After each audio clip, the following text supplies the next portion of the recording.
छत्तीसगढ़ में विधानसभा चुनाव को अब महज कुछ ही महीने बचे हैं। ऐसे में सत्तारूढ़ कांग्रेस और 15 सालों तक सत्ता भोग चुकी बीजेपी, दोनों ही पार्टियां अपनी अपनी जीत का दावा कर रही है। इसी बीच अब दुर्ग सांसद विजय बघेल ने एक बड़ा बयान दिया है। दैनिक भास्कर को दिए गए इंटरव्यू में उन्होंने मुख्यमंत्री भूपेश बघेल के खिलाफ चुनाव लड़ने की इच्छा जाहिर की है। सांसद विजय बघेल के मुताबिक अगर उन्हें चुनाव में मौका मिलता है तो वे पाटन से मुख्यमंत्री भूपेश बघेल के खिलाफ चुनाव लड़ेंगे और उन्हें भारी मतों से शिकस्त देंगे। दुर्ग सांसद विजय बघेल ने भास्कर से बातचीत में कहा कि पहले पार्टी का आदेश ही सबसे बड़ा है। जहां से भाजपा बोलेगी वो वहां से चुनाव लड़ेंगे।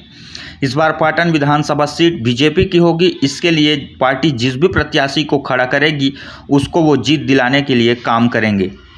पाटन क्षेत्र में तेजी से हुए विकास के लिए सांसद विजय बघेल ने मुख्यमंत्री भूपेश बघेल को धन्यवाद दिया, लेकिन साथ ही यह भी कह दिया कि उनके विकास से भ्रष्टाचार की बू आ रही है।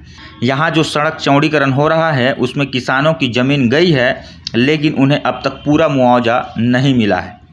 जो रोड बन रही है उसमें भ्रष्टाचार हो रहा है। रोड बनते ही सड़क उखड़ रही है और उसमें पैचिंग का काम किया जा रहा है। जानिए पाटन क्यों बन गई है हाई प्रोफाइल सीट।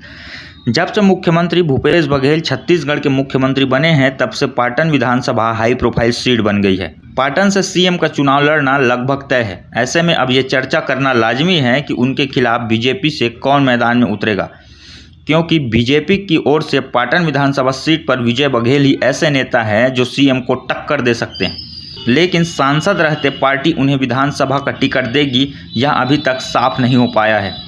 साल 2018 के विधानसभा चुनाव की बात की जाए तो बीजेपी से विजय बघेल ने टिकट की दावेदारी की थी, लेकिन पार्टी ने मोतीलाल साहू को टिकट दे दिया। कांग्रेस की ओर से भूपेश बघेल चुनाव लड़े और भारी मतों से जीत दर्ज की थी। इसके बाद भूपेश बघेल मुख्यमंत्री बने। अब साल 2023 में फिर से विधानसभा चुनाव होना है। बता दें कि सांसद विजय बघेल ने साल 2008 के चुनाव में भूपेश बघेल को चुनावी मैदान पर मात दे चुके हैं। इसके बाद साल 2013 के विधानसभा चुनाव में भूपेश बघेल ने विजय बघेल को हराया था। हालांकि साल 2018 के चुनाव में बीजेपी ने विजय बघेल को मौका नहीं दिया। इसके बाद विजय बघेल ने दुर्ग लोकसभा सीट से चुनाव लड़ा और कांग्रेस की प्रतिमा चंद्राकर को भारी मतों से हराकर दुर्ग के सांसद बने। इसी साल के अंत में विधानसभा चुनाव होना है। विधानसभा चुनाव के आते आते ये देखने वाली बात होगी कि मुख्यमंत्री भूपेश बघेल के खिलाफ भारतीय जनता पार्टी किसको चुनावी मैदान पे भेजती है। इस पूरे मामले पर आपका क्या राय है, हमें कमेंट करके ज़रूर बताएं। अगर आपको हमारा ये वीडियो अच्छा लगा हो तो इस वीडियो को लाइक करें और ज़्यादा से ज़्यादा शेयर करें और हमारे चैनल को सब्सक्राइब करना ना भूलें।